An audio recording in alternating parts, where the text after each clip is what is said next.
who had cheated death in the cemetery outside Good Springs cheated death once again, and the Mojave Wasteland was forever changed. Mr. House's Securitron army took control of Hoover Dam and the Strip, pushing both the Legion and the exhausted NCR out of New Vegas. Mr. House continued to run New Vegas his way, a despotic vision of pre-war glory.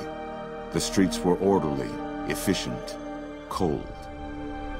New Vegas continued to be the sole place in the wasteland where fortunes were won and lost in the blink of an eye. The Courier, fair and kind-hearted to those in the wasteland, ensured that Mr. House would keep New Vegas stable and secure for future generations.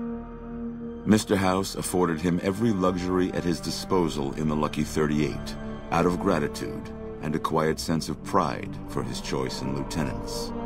Tabitha and Rhonda went east, through Caesar's Land.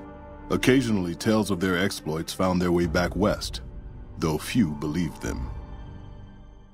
Eventually, the stories concerning the duo were collected and published, and proved to be quite popular with children. Mr. House showed little interest on the boomers, who eventually began venturing out to Nellis to meet and trade with travelers. Buried beneath tons of rubble, the Mojave chapter of the Brotherhood of Steel was no more. Those few who were outside the Hidden Valley bunker when it was destroyed settled into new lives, or headed west to find a new chapter to join. Their leaders destroyed by the Courier, the fiends scattered throughout the wasteland. Without the organization of Motor Runner, Cook, Violet, and Driver Nephi, they were easy prey. After Mr. House gained control of New Vegas, he sent a Securitron to Good Springs as a token of appreciation for helping the Courier. Victor was a mixed blessing, however, as he continually monitored the town for Mr. House. Cass lived to see Hoover Dam in its old world glory, humming with power the likes of which the Mojave had never seen. Vegas burned brighter than ever.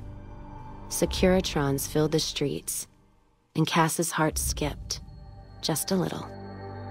Her last words were to the dam, and to herself. We were going full speed ahead, but facing backwards the whole time. With the king dead and most of their gang slain by the Courier, the remaining kings fled the area, never to be heard from again. Though Novak was a low-priority target for the Legion, many of Novak's citizens died in its defense. In the weeks that followed, several bright followers returned to Novak to help restore its defenses, allowing it to remain independent of NCR. The NCR, battered by the loss of the dam, were unable to devote any troops to retaking the correctional facility from the Powder Gangers. As a result, Powder Ganger raids on caravans became an unfortunate fact of life in the Mojave for years to come. Armed with a wide array of improvised explosives and stolen weapons, the Vault 19 Powder Gang tormented the Mojave Wasteland for years. Citizens of the NCR were favorite targets, and they always suffered the worst fates. After Hoover Dam, Sheriff Myers runs Prim with his own style of frontier justice. He deals with most folks fairly, but now and then someone winds up dead with little to no evidence against them.